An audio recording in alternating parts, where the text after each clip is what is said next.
Hey folks, Jack here with another episode of The Generalist. Today I have Melle. She is the art director and co-founder of the studio Flathead Studio. And that is an Austrian studio actually, where I live. They are specialized in VR games and they made quite unique ones so far. We are one where it's a time loop and you play yourself in different states to solve puzzles right there. The other one, the new one that is gonna come out, Deadly Delivery, where it's kind of like a Lethal Company but in VR with a twist. We'll talk a lot about those two, but the reason I had Melle on is because I think they spark hope in the industry right now. The real work that goes into a successful indie title. This one is a bit unique of that we went into a form of a talk, a form of a podcast, and a form of an interview. So you will see us going through one of her talks that I attended that I had questions for that I wanted to expand on. So we were able to do that right now on this podcast episode. I really hope you guys will enjoy this because I enjoyed it a lot. I'm a huge fan of Flathead Studios and I think they're doing an amazing job with their games. All right, before we go,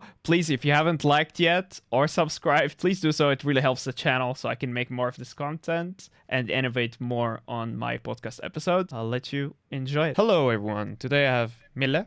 Melle, please introduce yourself. Hi, my name is Melle, full name Melanie Bartl. I'm one of the co-founders at Flathead Studio. And my role there in the company is art director and also lead 3D artist and 2D artist. And we make mainly virtual reality games. We founded in 2021 and I'm living in Vienna, but I am from Tyrol, but I have no dialect at all. So yeah, I mean, that is fun obvious. fact.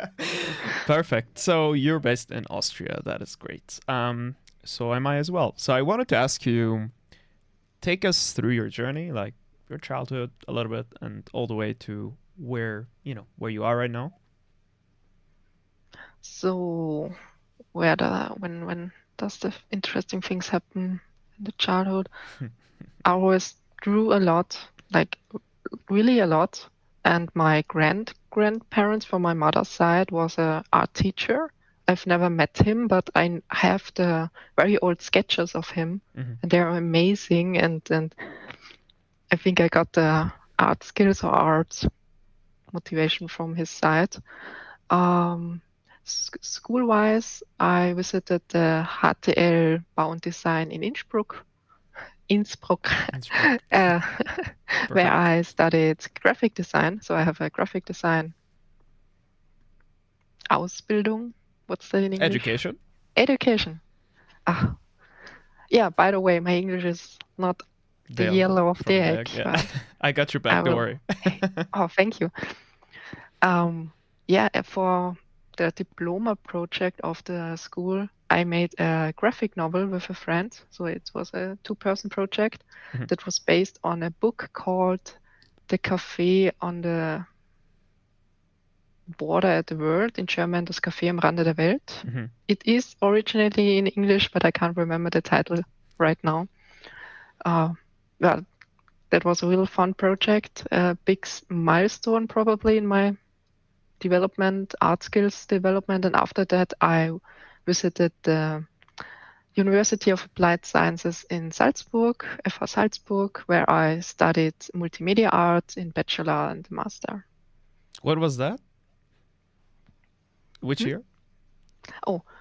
Started 2016 and officially I never made the master to the end, so I never wrote the thesis, but I think the studies ended in 2021. Gotcha. And so how does Flat Studios then start from the university? During the master studies, we had to make a university, like a master project, and everything started back then, 2019. We were all searching other groups, like what do you want to do for a project? And then I found the 3 coders, Philip, Dani, and Arnold, and me as an artist. And we said, okay, VR is pretty nice. Let's do a VR game. Yeah. And that was the beginning of everything, basically. Why VR? Like, was it like a topic back in the day, like in 2019? I remember it being a Yeah, hype back in the day. Yeah. absolutely. There was a big hype starting around 2017 or 16, I believe. Also in during my internship in the bachelor studies at Media Squad in Tyrol, I got in contact with like the Oculus Go back then, and that Cool. was Sixdorf, one of the first commercial widely used VR headsets, but Yeah. it's only Freedorf and not Sixdorf. It means it can only do this and not this. Gotcha. Okay, that's a podcast, so No worries. No worries. okay. It just people watch the story. Nice. That was my first contact, and I already knew, okay, VR is really interesting, and especially Arnold in the group is a huge VR nerd, and he showed us multiple games and kind of, yeah, überzeugen. Impressing or Yeah, impressed? no, überzeugen uns, let's make a VR game. He convinced you. Yeah, Yeah, convincing. convinced you. He Gotcha. totally Gotcha. convinced us. Yeah. And then we made over 100 ideas. Like we brainstormed a lot of ideas during the studies. We got told by professors and the teachers that the idea is the most important thing of a game. Yeah. And we took that to our heart and tried really to find something that is unique and resonates with all of the group, also with our group members. And while the other groups already started prototyping, making their games for the project, we were still brainstorming. So we were quite late, but in the end, we found the idea of, which is now the game We Are One, cloning yourself in virtual reality with short time loops and then playing together with your past and future selves. Wow. Wow. That's a tough idea to implement, that's for sure. Absolutely. For the coders, the biggest issue they had to tackle was the so-called Determinismus, which means that everything has to repeat exactly the same way. If it does not, then the game will not work. Yeah. But I got it. Like how hard is that? I guess it's a memory, like the structure needs to be very carefully made, I guess. Not to dive Yeah, too much into tech. I have no idea. I'm not Exactly. a coder, but I Exactly. only know the talks they had with the professor of the codes Yeah. MMT department, and they were intense and they struggled, but in the end they got it, and Perfect. that was a huge achievement for the game. Yeah. How did the game do then, once it got released? We make a time jump. Yep. 3-4 years later. Wow. Okay. So there's a lot of stuff to say there. Yeah, there's a lot of things. Wow. Okay, there's a really nice story I have to mention. Yeah, go ahead. The main reason why we made the company, or even thinking about, okay, this game from the university project could be a full game, like a real game on the platform to buy, was that we accidentally released it once. We used a website that's called SideQuest, where you can upload your VR build, your VR game, and then share the link to other people. We used this website so our professors could access the build and then rate it and play it and give us feedback. Gotcha. And it was not public. Yeah. So you can choose make it public or not.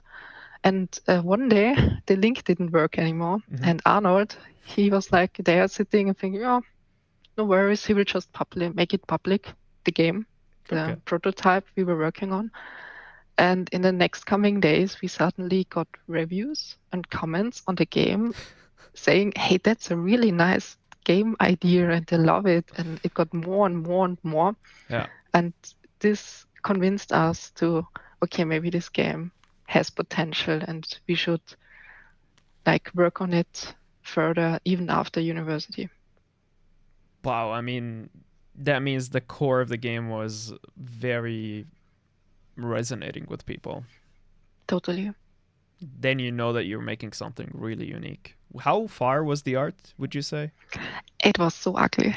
It was. So I was obviously did bottleneck one artist, three coders. The coders they were fast with prototyping, making levels, making the puzzles, and I was just there. Okay, I try my best. But it's also on me because our arts pipeline for this game is quite experimental and very time consuming.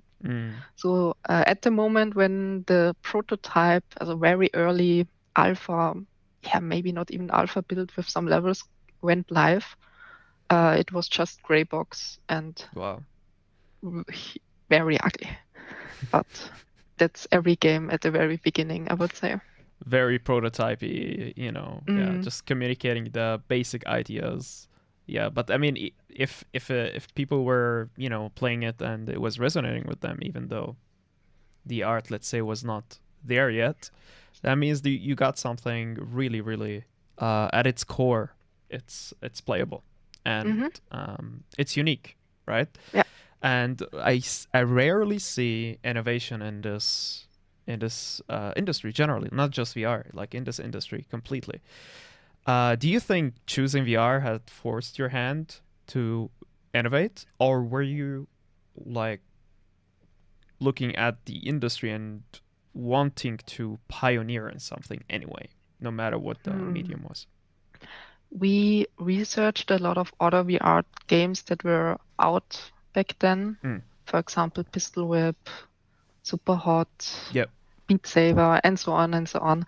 And there's a reason why we brainstormed over 100 ideas, because I think the whole team was very excited for something new and not making a clone, not doing something that's already existing in a different way.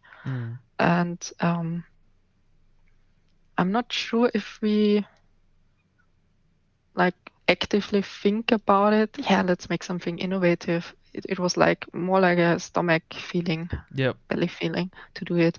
There was a game out there that's roughly based on it. I mean, time loop is not completely new. There are games out there which Absolutely use time loops, and there was a browser game we played some months ago in class. I think it's called Mouse or something, where you play with your mouse, like in the browser with your clicker mouse, and your mouse is in a time loop and can reappear from the past. And then you have to work with your own mouse cursor. Insane game, very funny, but that was a huge inspiration for doing time loops or working with clones. Wow. I mean, also, what a hard thing to design over, because you're not gonna predict how the player is gonna. You're almost like doing a 4D game, right? Because you're also considering the time element of it. Oh, for sure. Philip, who was mainly doing the level design for each puzzle, he had a hard time, but a fun time. When he showed a new level and explained it or show it to us without any explanation, we tried to solve it. You always have to think about time and what will happen and what just happened. That's, yeah, as you said, it's the fourth T dimension. I bet it was really difficult to talk to Philip during the fixations. Yeah. Because I bet they were like, but what if the player did exactly, those were the dialogues. Insane. And because the build was already at some point live, we got there were people making videos about this very ugly game, but they liked the puzzles, and sometimes they solved the level, and Philip was like, he never thought that you could solve it in this way. That's also a really interesting point of the game, that sometimes you can find a completely new solution for the problem. I bet the people who are hearing this now are very curious what it is. You'll find the link down below. It's called We Are One, like VR1, but We Are One. I guess the naming was there, right, with the VR? That's why you chose We Are? Yeah, Kind of. secondly, but primarily it's more the we are one as wir sind eins, Mm, because all your clones in the end are true. one. There's also mention to nature, right? With the Yes. art later on, that we are Mhm. all one, like we're all part of nature, right? It's also Yes. this is so incredibly creative. So talking about creativity, like what drives your creativity mainly? What drives my creativity? I'm a very visual person in general. Mm. Like watching, seeing, looking is my main hobby activity. Anime, series, etc. And Nice. as a teen child, watching anime, drawing my stuff was huge. Hmm. And I have a little anecdote to tell about the topic creativity, which I, f- I find it quite funny and a bit scary. So when I turned 18, my mother um, gifted me a book that's called Das Gummibären-Orakel, Okay. the Okay. Gummy Bear Oracle. Oracle. Yeah. Yeah, Got it. it's a book, a lot of text, but basically it's a game where you buy a pack of gummy bears. You close your eyes and you pick 5 random gummy bears out of the package. Yep. And then you look at the colors.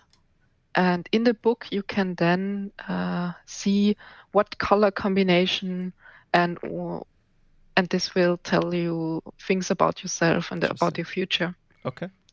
So the scary part was I took a color combination first time, uh, and the book says, "Oh, you're very creative. You will be in the future somewhere in the marketing apartment. The colors represent the marketing awards from New York, and you can Interesting. present yourself very creatively.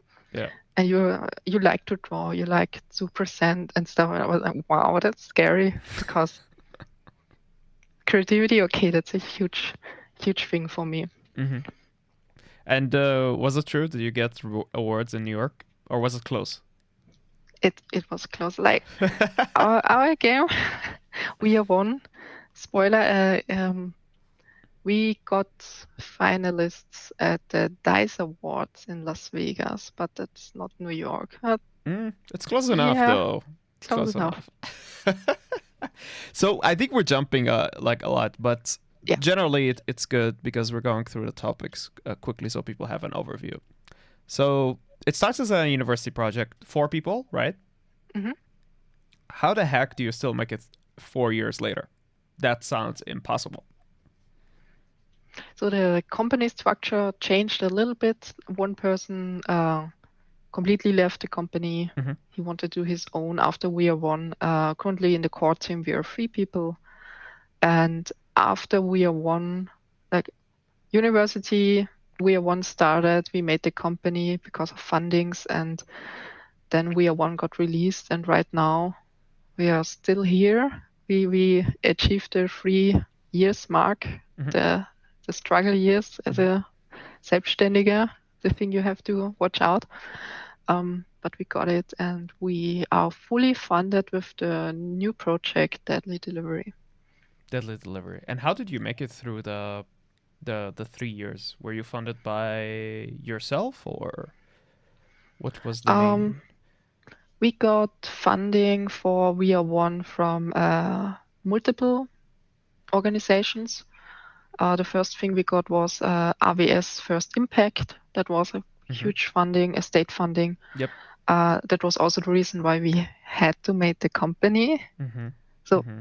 none of us were like, we want to make a company, Hmm. but we had to because we wanted the money. Hmm. And then we kind of rolled into the, yeah, you own a company. Yep. That's your future now. Mm. That was funny. Uh, the other funding options we got for We Are One were AWS, what's it called? The first one was Creative Impact, and the second was First Incubator.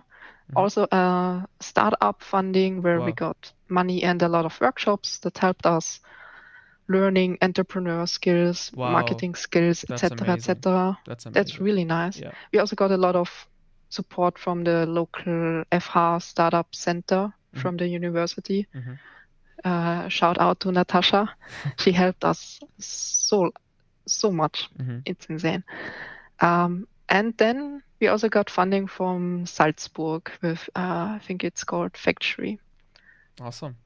I was not expecting Salzburg to be there in the conversation, but hey, you never, it is, it's fine. I lived in Salzburg for a while, so I lost hope of the city, but it's nice to hear that something positive happened there at one point. Yeah, totally. No, during the startup phase, they helped us a lot, and we got a little funding. Also, a lot of workshops there. Yeah. Wow, that is great. Really, really good for us. Wow, that is awesome. Like, you got a lot of support, but you wouldn't say that would have been possible without like having a solid project. Would you say so?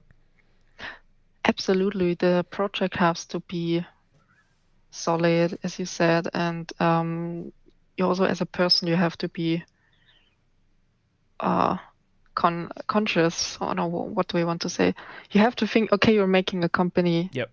You have to get to know this whole world of entrepreneurship, and to think about your project not as a little, oh, that's cute, my love, my heart, my baby, Yep. as this has to make money, or you think about target group and marketing and retention and prices and budget and burn rate. And how would you say decisions like these have changed the game entirely? Like when you maybe sat down with a team and you felt maybe the game was not heading towards a money-making project, or it was heading more towards an art project. How did you balance it? How did you have the wake-up call?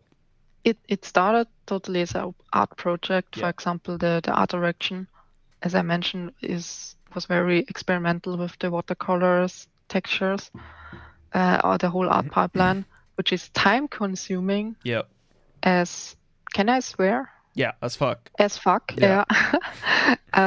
Which in hindsight is not recommended for if you do budgeting and scope analyzing and all that stuff. There was also another example where we had to think about the future, about what happens when the game releases finally and we want to make money, was the free demo. The free demo of We Are One got over 200,000 downloads. What? Yeah, a lot of people played the demo. But the issue was we had a lot of levels inside the demo initially. And then we thought, okay, when the people have the free demo with over 20 levels, why should they buy afterwards the full game if it's too much? So we had to reduce the levels at one point just to have something that will spark interest but not fulfill the whole interest, so that the people will buy the game afterwards when it releases. Yeah. And who's making all those decisions on the team? Is it like one person or Group. everybody? We totally, back then, fourth, today, 3 people making all the decisions. That's a group effort. Totally. It's really awesome that everybody's on the same page, because oftentimes with conditions like yours, where it's like 4 founders or 5 founders, there's always like either 1 or 2 that are not on the same page. But if you can all just compromise and focus on what is good for your company first of all and for the project, that is awesome. And it is really not luck. It's more like a careful selection of your founders at the start. And I think you did that really, really, really well, because a lot of people can't reach that level of agreement, let's say. Yeah, I can imagine. That's a little bit of luck. I suppose our characteristics and personal differences are fitting together very well. Like I'm more of the not depressive. What's called pessimistic. Yeah, that's the pessimistic style. And we have Philip, who's very, very optimistic and say, "Nah, this get you. Everything will be fine." Yeah. And Danny is the ultra realist, and he always thinks about things nobody thinks about. And I think the combination of us is perfect. That is crazy. Like to have the works 3 really, ways, really well. like to have those 3 ways of looking at the world. together as founders, that is awesome because you keep yourself in balance, Mhm. right? The realist keeps both in balance, right? The optimist is like, if everybody was an optimist, there will be no money made there for sure. Yeah. Yeah. It will be fine. It will be fine, and then nothing will change. The not depressed though, but like the pessimist way. If all of you were pessimists, like the project probably will not finish, right? Yeah. At one point. But it's awesome that you were able to bring like it's luck in a way, but still. I don't like to throw everything to luck because you had the choice to be together, right? Like as a company, and that made it work. Okay. So I think we talked about mainly everything before we dive into the presentation, right? Perfect. I think the only thing we didn't talk about so far is the community, how that grew. For the current game. Yes. That's all. Like current game is called Deadly Delivery. We have worked on it for 1.5 years or roughly 2 years now. It's a multiplayer game, and there's a community. That's a huge thing. It's really huge to look out. That's if you do a multiplayer game, you have to look out for community building and making a space for the people to meet. And yeah, we started a community Discord server for the new game back in May. And it's going really well. We already have crazy. over 6,000 people on there. It is awesome. The people are really looking forward to the release of the game. Yeah. It's a super active community, and I was always so impressed when I landed there. I was like, wow, that's huge. The trailer is also very well made. So I guess the question here before we dive into the presentation, how does one communicate to the masses about their project? We had the announcement of the newest game back in May, where everything with the community started. And I think the announcement is usually the first marketing beat you do. You make a trailer, like the announcement trailer, we made it ourselves in a week. We set up the Discord servers, we set up the pages for wish listing. Yeah. How do we communicate with the masses? It's a combination very of many way, things. Right? It's a very particular way, and I think it's a skill that you have to master. So one of you must have had that skill before the project, right? Not so sure. Again, it's a lot of team effort.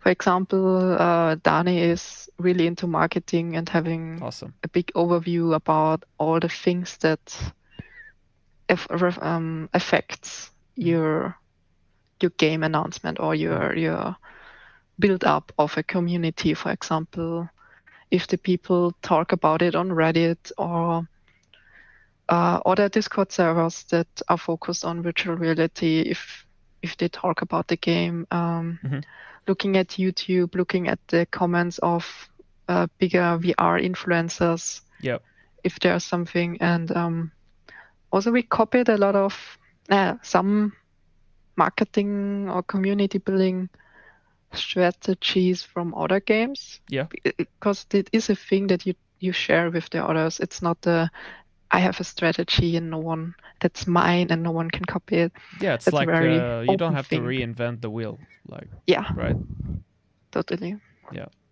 So you basically looked at a lot of references. Similar, your approach is kind of like art, and you not copied, but I would say you didn't reinvent the wheel and went about it that way, right? With Deadly Delivery, the concept of the game, we went from completely unique thing with VR1 to, okay, let's look at the market and let's see what currently is going really well and something that we also like to play. And we found Lethal Company. We played it a lot. It's hilarious. It's fun. It's co-op. It's and the combination of horror and the goofiness of teamwork is so amazing. And no wonder everyone, especially on team, is like making a Lethal Company-like game right now. with content warning that came out last year. Repo came out Repo, last year. What's a recent release? Like Peak some months ago. Peak, true. Yeah, that is very close. Totally. Yeah. And we said, okay, for our next virtual reality project after we won, let's try this out to make a project that's out there but not really used yet on the virtual reality market. You're again doing it again.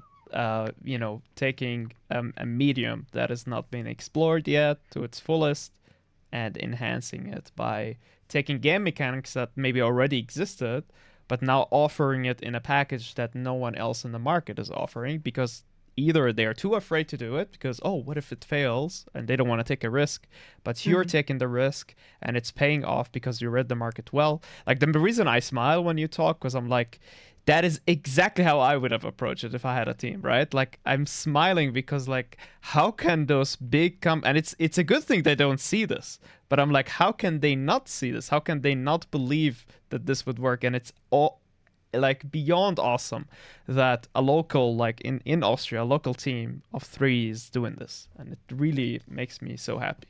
All right, so let's dive into the presentation now, to show a little bit of your art, to show a little bit of your process, because I think it's one of the most unique ones I've ever seen, because you use traditional and digital, and I think that is just brings the two worlds together, and I think it is the future, especially with AI around.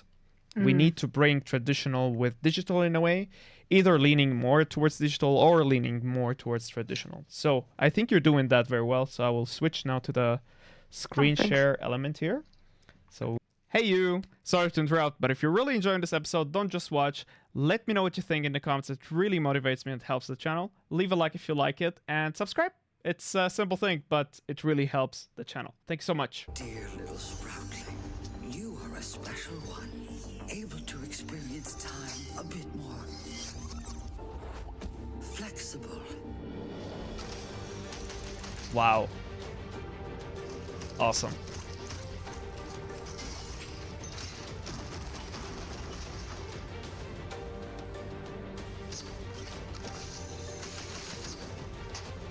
You and all your other selves,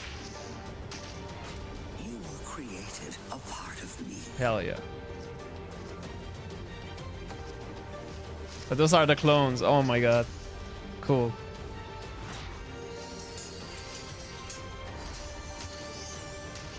This just makes me smile. We are connected.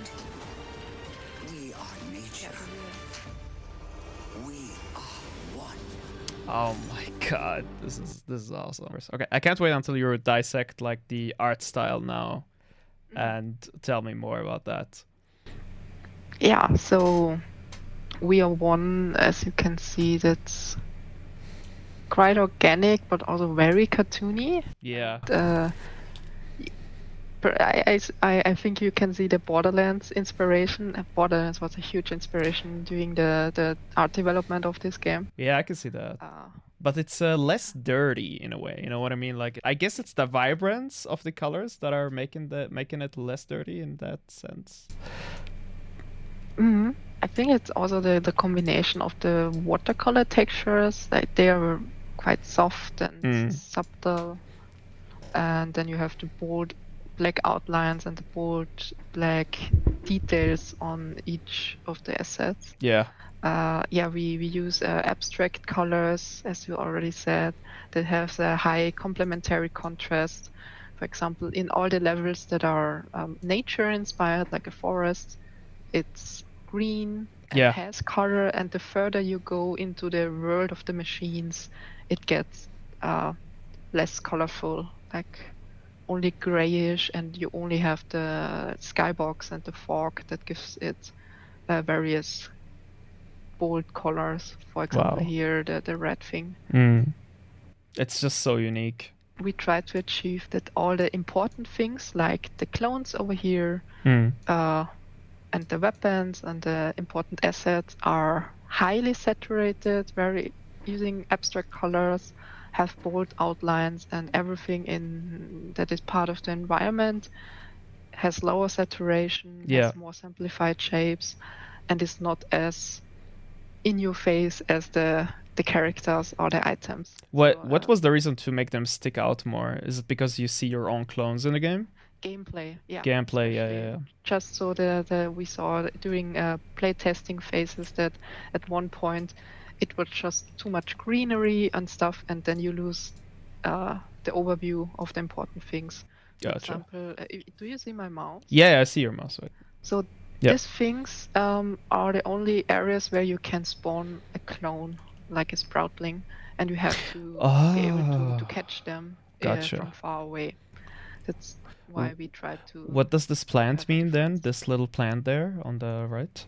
That means that you can choose it for another clone. I think this clone is here. Then here should be another grayish area, and for the next one you can make another clone over here. Gotcha. It's not easy to explain. Yeah. No. It is. Yes, I got it. Yeah. I'm really excited to take the art style apart now. There's a comparison how the exact same level looked earlier during development, without light baking, without the fog, without any of the forest environments. Yeah. But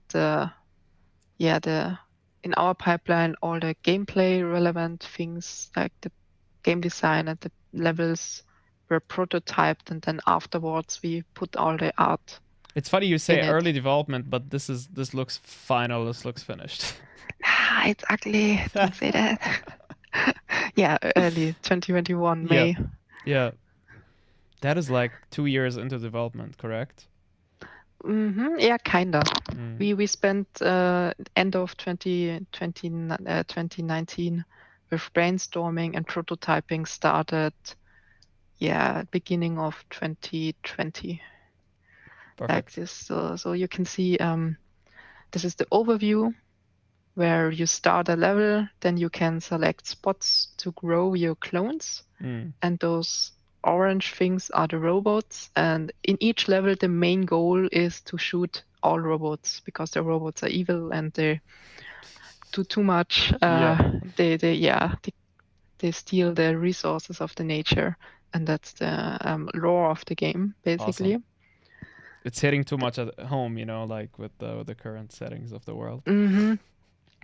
Yeah, that's nature versus machines. Always interesting. Also AI and art.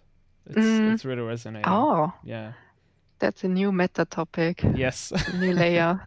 That's nice. Yeah. Yeah, you can see the art development from so that's the final look of the level, and it took a lot of effort and time to get from here to the final look. Yeah, we're talking 3 years almost. All right.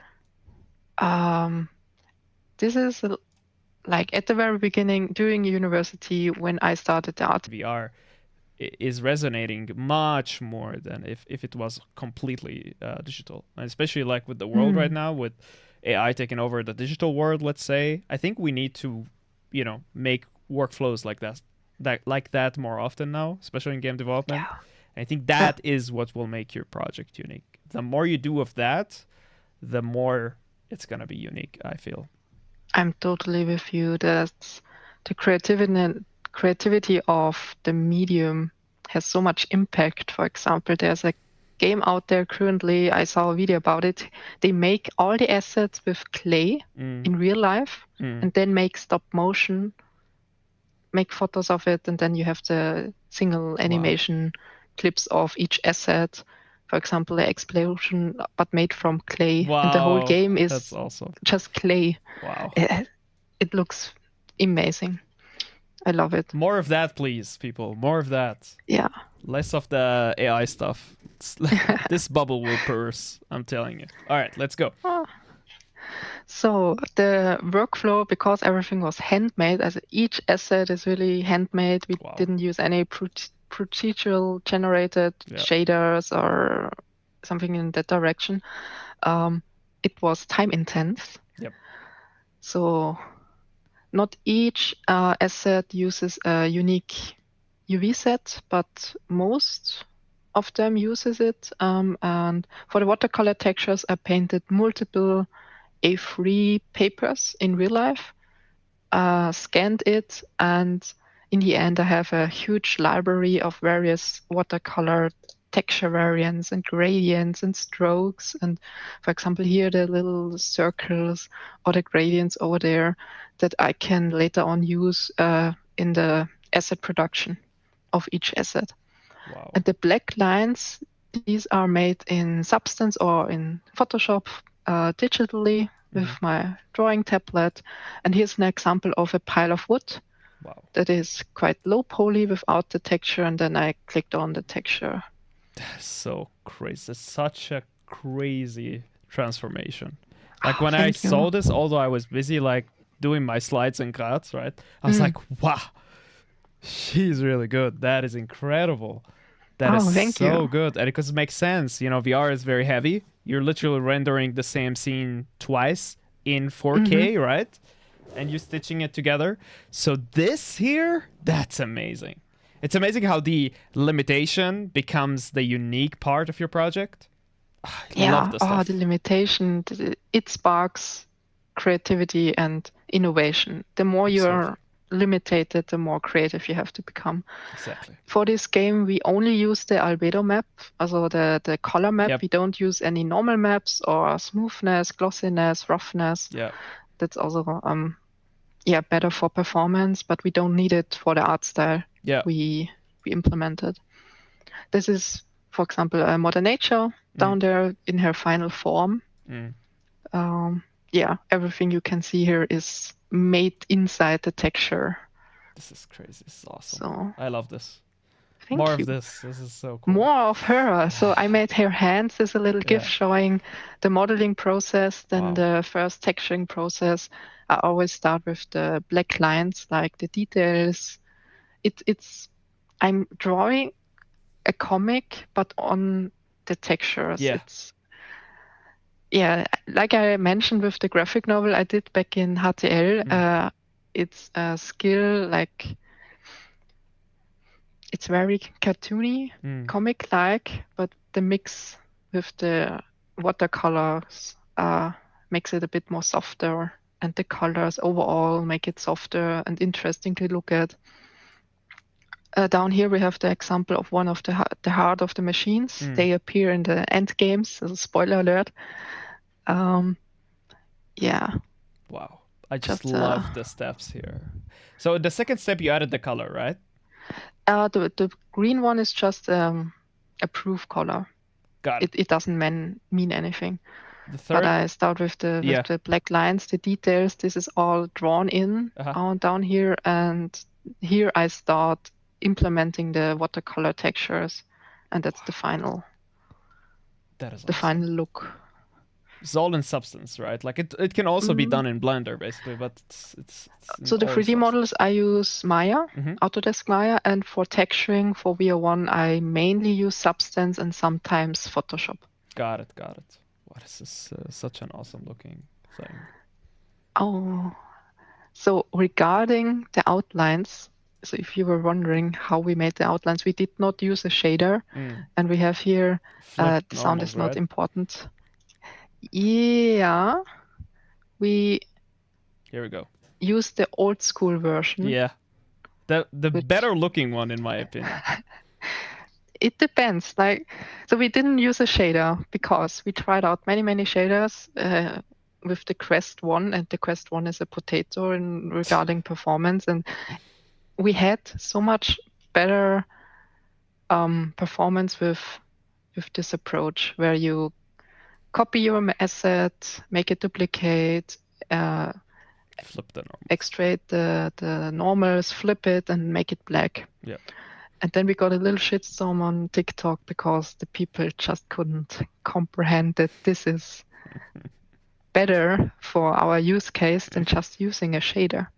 It is, and much it was really easier. interesting. Yeah. Especially if your meshes are optimized, that's exactly the way you would go. It's funny though, like the would you encourage small companies or indie companies to share more of their development on TikTok or on social media. Totally. Yeah, I if I follow someone on social media, primarily there are game devs who show their stuff and their behind the scenes. And for me, it's super interesting to see how other people made their art assets or their shaders or how they solved the issue. On the other hand, yeah, you could spark quite a discussion in the comments if someone just knows the way to do it with shaders. I mean, doing the outlines in this way does add work because every asset has to be, has handmade outlines. It's not as easy as just putting a shader on it. Totally. With the current game, we use the shader because it's not necessary. We found a shader that is quite optimized, but it was like VR1 was 3-4 years ago when we made the outlines. So, and Quest 1E regarding performance. But people also started to defend us in some of the comments that it was so fun. Especially people from the VR industry that know the restrictions from Quest. Yeah. Would you say like videos like this, when they go viral, right? Do you get downloads from them? Like, do you get people that are interested in your game that follow you eventually, or is it just like passing by? It's just passing by. We didn't get, I think, a lot of push lists or anything from out of this, even though it's almost 3 million views. Yeah. I mean, people like to comment, especially if it's in their industry. Also, we gathered all the game devs from TikTok. On this post. They know about your project. That is awesome. Yeah. Awesome. Okay. All right. Here it is. The next current project after VR1 is Deadly Delivery. And hopefully it comes out later this year. And fun fact, I can share with you the release date. Yeah. Because we just announced it. Yeah. It's December 4th. 4th December. Perfect. It will come out on MetaQuest and Steam VR.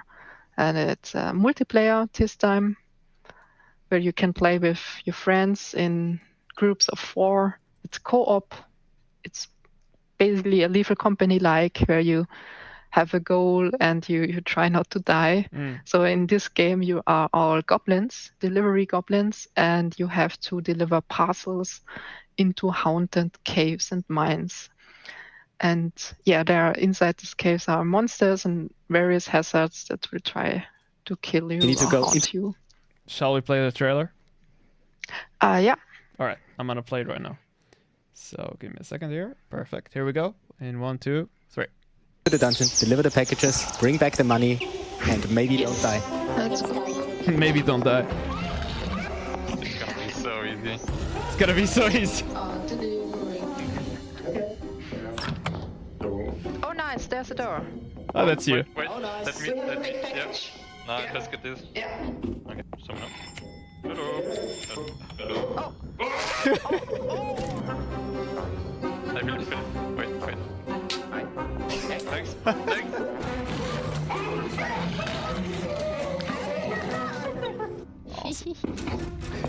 Oh, there's a jump. Oh. Shoot. Ah, damn. Okay, I'm going down a level. I'll update you guys. Over. Melle? What? Melle to me, what? Melle? Oh. Hello? One more. Oh, a second.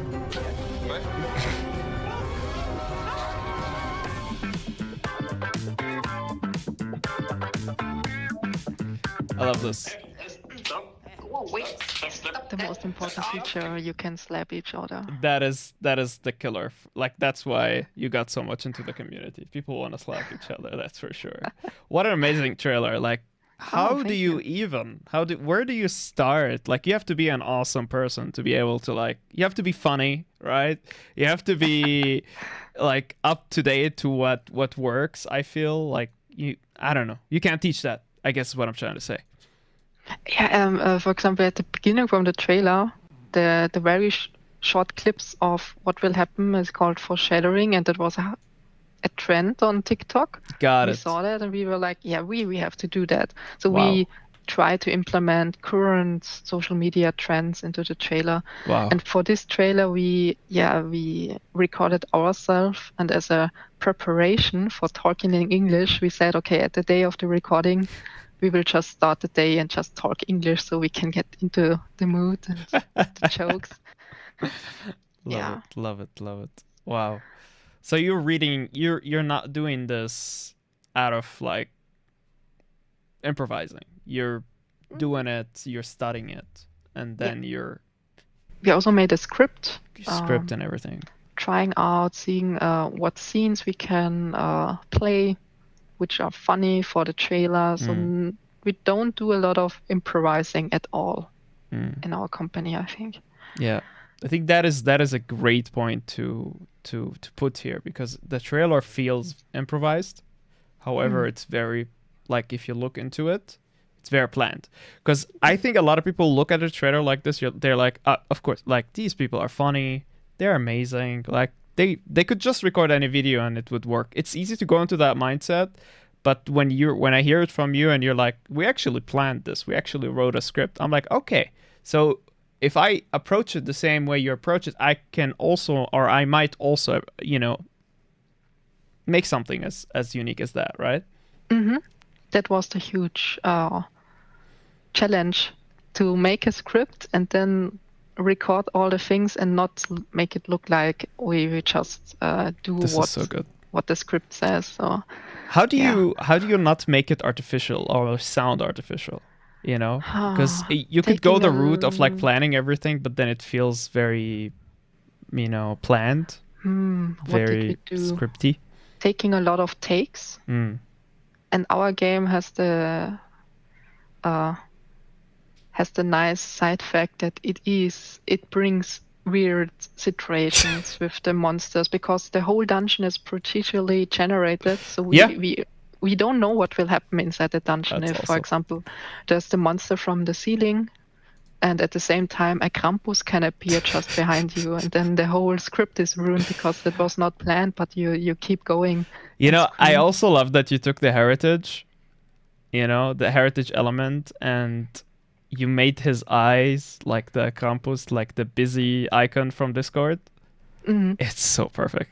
It's so all perfect. our monsters and enemies are inspired by Austrian and European folklore creatures. For example, we have the Krampus. The ceiling leech is based on the Tatzelwurm from so Salzburg. Smart. Yeah. We have a Wechselbalg in it. That's first it's a little girl, and if she gets angry, she will turn into the Wechselbalg. Yeah. I have a lot of Märchenbücher here where I researched interesting tales and creatures, and but it's also important that we do not keep out the gameplay factor. Yeah. For example, it has to be a nice mixture of, the feature of this enemy or the game design mechanics of this enemy are interesting and add things to the gameplay, and do not only look at the backstory or the lore. So it has to go hand in hand in the end. Do you agree that like the most unique thing about us is ourselves? That you wouldn't exist, like, how to say, the fact that you exist is so unique, right? And so when you take your background into it, it makes it even more unique. It would have felt artificial, I feel, if you went by another culture or another, like if it was more America based, right? Like anything else in the world, right? Like, the high school here has to look like the high school. You see it on Netflix, like there's like those German high school TV shows, and the high school looks like America's high school. It's like, no, that's not how high schools look in Germany, right? Everybody somehow knows how the high schools look in the US. But I love that you took your heritage into this. This is so unique, and it adds to it. Perfect. There was quite a topic at the beginning of the project when we discussed and brainstormed, okay, what's the lore in the game? We have the gameplay figured out, but what are you? What's the character? What are the enemies? What's the setting? We brainstormed a lot, and in the end, it's Austrian inspired. Yeah. slightly, and we found the post delivery very funny. And for me personally, I love that we got this way. We went with this way because I think our creatures, especially Krampus and all the other mythical creatures we have in the European area, are so underrepresented in modern Agreed. medium. Yeah, agreed. And they're so unique. Like also the traditions that happen yearly. I don't agree with all of it, but it's so unique. It makes Austria what Austria is, right? And it deserves the highlight. It deserves to be highlighted, and it doesn't deserve to be just, you know, put in the back and this is, you know, this is the culture, this is the background. We're not gonna show it in a game because we're gonna sell this worldwide. And it's like, why not? You know, go for it. That is what games were about, you know, people in their underwear making games in the basement, right? Like it's just games, man. And I feel like you have a really good balance between the research element, right? Of like, okay, what does the market want? What is working in the market? But also doing what you feel is right for you without making it artificial. And that is, you could see that in the trailer, you can see it in the art, in every aspect, and it's just perfect. Thank you. Absolutely. That's a huge compliment. It's not a compliment. It's the truth. No. Perfect. Yeah, we try to mix both sides into it, to put our heart into it, but also to keep a business in the mind. Yeah. It's exactly what I wanted to have you here, because like these things no one teach, and when they happen, everybody says, it's just luck. These people are lucky.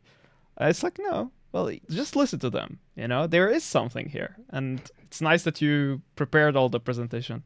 Do you go also into like the art of Deadly Delivery? Yeah. All right, let's go through it. So we just saw the trailer. I will skip it. The art style is also very stylized. So like good. I think it's our tagline of the company that we cherish visual creativity. Yeah. And this time it's way more bolder. It uses realistic color schemes and again the black outlines. I love the outlines. They make everything pop more. I know, right? Especially in the VR, I love outlines. And this time the visuals are a bit more realistic, but still comic and stylized with the cross hatching, distance fog. And for the art style development of this game, here's a quick overview of the early research I did. Oh my god. And this is the mirror board of the current, like every time I do something art related, making an asset or doing the art development, I archive it in my mural. And that's a little snippet of the mirror board. It goes way down there. For the people who are watching this is ADHD visualized. This is crazy. But I try. Yeah, I love that everything is in one place, and I can always go back and see, okay, what did I thought over here, or what did I thought a year ago. And for the research, I looked at games that are match the vibes we want to match. Content Warning is a huge inspiration. I also have here Dungeon of Hinterberg as a reference. Of course. Also from Austria. Dungeon of Hinterberg. Also Krampus. Yeah, Austria is the future, I could tell you. And I said, okay, for this project, I need 5 pillars to keep in mind doing the art development, just in comparison to VR1. VR1 started as a university project. Yeah. Burn rate, what is that? You know, like scope, I don't know. But for this project, I have to keep stuff in mind. For example, work a lot with shaders, don't do everything by hand just because of time and budget. No high detail texturing, so not every asset takes weeks to create. Manageable with little resources, like low scope. Consistency is this key. That's, I think, should be part of every art style development. That consistency makes art style. And it's easy to fall into the trap of saying like consistency equals a lot of work. That is not always the fact, right? Yeah. And the last pillar was a learning from VR1 that VR1 looked really nice in VR, but on flat screen it fell a bit flat. And okay, this art style for this game has to look really good on flat screen too, because we try to make a shareable game where Got you it. can easily make a video and you want to show it to others. So this is Like all not the- exclusive VR, basically. Not exclusive, no. Perfect. It's good to know. I mean, it is a VR game, but Yeah. if people play it and then they make shorts out of it or screenshots, it should look good. to watch for That other is what you people. mean. Got it. Yeah. Got it. Yeah. Like streamability, Yeah. this is a whole new thing for us to keep in mind. And yeah, Inspiration.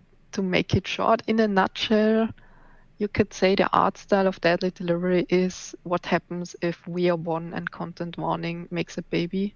I was highly inspired by Content Warning. Just look at the screenshots.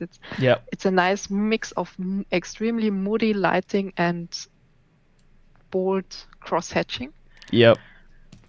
And I tried to implement it with the art style of VR1 because I thought it fits very well together. That is Yeah, so and good. in the end, we have the art style of Deadly Delivery. So basically, you went through VR1 and you were like, okay, what if we make a project that is totally the opposite in scope and the totally opposite of like the art commitment of like going in, making stuff by hand. What if we use shaders? What if we use proceduralism? And we make... That's the way. Yeah. Would you go forward? Would you say like after this project, if I guess you will support it for a while now because it has a following, I think it has a lot of potential. Would you say like for the next project, if you're ever gonna work on one, are you gonna approach it similar to how you did it with Deadly Delivery? Oh, that highly depends on the project. Got it. I mean, personally, I would love to get back into more experimental art style where it's way more hand-on and crafting. Maybe even sogar, as we discussed earlier, analog stuff like real paintings or clay or just creative experimenting.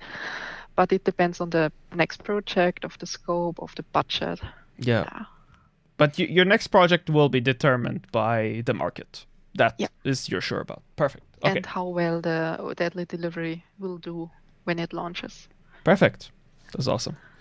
So for Deadly Delivery, the hero objects quite similar to VR1 with the level of priority. All the characters, the goblins, and the items are hero objects for me, and the asset creation is they use unique textures. So I start with low poly meshes, I bring them into Substance Painter. And fun fact, you can bake low poly on low poly. You don't need the high poly to get the AO map and curvature maps and all the other maps. Yeah. Well, I haven't baked high poly for a long time. VR problems. Yeah. So with those maps, you can then use the very nice generators Substance provides. And in a span of multiple weeks, I found out this workflow for the assets that I use this generator in a mix of hand-painted colors and the black lines, plus added the black outlines in Unity. Yeah. And this is the final asset. Perfect. Like bold... comic, almost like what is it called? Hellboy? What is it? Ah, Hellboy, yeah. Yeah, a little Hellboyish, I would say. Without the cell shades. Yeah. A reduced color palette, very important to keep the whole thing a bit more clear and more readable. Absolutely. Here's a little insight in how the character sheets look like, which I make. Again, they're not really beautiful, but they are important to work with our freelancers. We have in our team multiple freelancers, so around 10 to 9 in some, with us in some in total. And I managed at one point 3 art freelancers at the same time. And I have to give them character sheets so they know what they have to model. For example, here the blind monk that is based on the mythical creature of the dark monk. Yeah. Or here's the Tatzelwurm. So yeah. cute. It's so cute somehow. I love this And project. this is a Feuerputz, I think a saga aus Tirol So good. with a thing that burns. Whoa, On the shaders. contrary, Hell yeah. shaders, environment. So the environment is not as important as the creatures, player characters, the assets, the packages, and the items. So everything outside of this, the dungeons and the normal environment, should be even more low scoped, so no unique textures at all. Yeah, because it's procedural as well, so you can't really make any uniqueness with it. For example, in VR1, everything used is almost unique textures or a combination of trim sheets and texture atlas. And for this project, all the environment assets uses like texture atlases, or no, not the texture atlas. It uses tileable textures based on a shader. So I made a shader in shader graph that combines multiple tileable textures. And then you have a combination of various patterns of the hatchings and color variations. That makes sense. And this is really fast. Like the asset production of environment is fast. Here's an example with the same asset, but different colors applied. Wow. The open beta is not, that was in the past, but it will release very soon. Wow. We have a website, Deadly Delivery. You can wish list over there or even buy the game. That's the Krampus. That's the Krampus. Oh my god. The Krampus. I love this. That was the little presentation. Awesome. I mean, clapping, right? Everything. It's I really love this presentation. I feel like it resembles a lot of the current state of the industry, like the not so depressed version, right? The how could we move forward version, if you may. We see a lot of like layoffs here, layoffs there, and it's like, I get it, big companies are suffering, but what about new companies? Like, what about indie? What are we doing, right? And when you mention like the creativity part, the studying the market part, it all feels approachable. It doesn't feel impossible anymore, right? It gives a lot of hope. It also, the concept of like working with freelancers instead of like hiring people and then you have to feed those people every month. I love that concept. It's turning more into a Hollywood. I know a lot of people are not a huge fan of that. I'm a huge fan of that. I love that part. Because like, hire me when you can and don't hire me when you can't. Fine with me. Fair for everybody. Everybody wins. That depends on so much factor. And we are not there yet to hire anyone. It's such a huge responsibility on money-wise, but also personal-wise, that we are not there yet. So we have to use freelancers. It makes a lot of sense. I feel like Austria is also not ready for the games industry, right? If we're honest, like you have to pay so much taxes for hiring people. It's crazy. The advice from very established people from the industry that do not hire if you're not ready for it. Like you do it in the future, but don't do it right now after you founded your company. That was the advice I got. That's such a good advice. I mean, your whole like Flathead Studio seems to me like it's a combination of a lot of like good people surrounded by you, and like the workshops that you got, that good foundation that you've got in the beginning, and that project, the first project that you worked on was a success, and it was a unique project, and I feel like it can only grow from this point on. Yeah, I hope so too. Yes, I'm really excited to see what you guys are going to work on. The market is interesting, especially the VR market is a little bit on fire, but we have high hopes for the future, and In which way is it on fire? How can I explain it in a short way? Like, we're very dependent on the platform itself, like Meta and Steam, and their decisions have huge impact on how your app is searchable on the platform or how much visibility you get. Mm. And they made huge changes in recent months and years that changed everything. For example, when we launched with VR 1, the whole process and how to get onto the store was completely different than right now. Wow. It changes a lot, and yeah, you have to adapt. You have to get to know the people, and you have to be very flexible for the future. Would you say it would help if there was a platform that would be flexible or decentralizing in a way? I mean, it would help if there were more bigger platforms, not only Steam and Meta for the VR scene. I mean, there was Pico from China, but they didn't get as big in the Western countries, I think. And yeah, like Meta has a monopoly, you could say, and monopoles are, as always, not the best thing to have. Final question before we go. What's the future for VR? Oh, that's a huge question. For us or in general? Whatever you're comfortable with answering. VR. I think VR has potential, but it's not easy because VR is exhausting. If you put on a VR headset, it hurts and it's heavy. You can't lay in bed really. And then the iOS of the headsets are often confusing or not as user-friendly with the usability. And so the entry barrier to get comfortable with VR is a lot harder than with a console or with your phone or with, I just turn on my laptop and play some Steam games. Yep.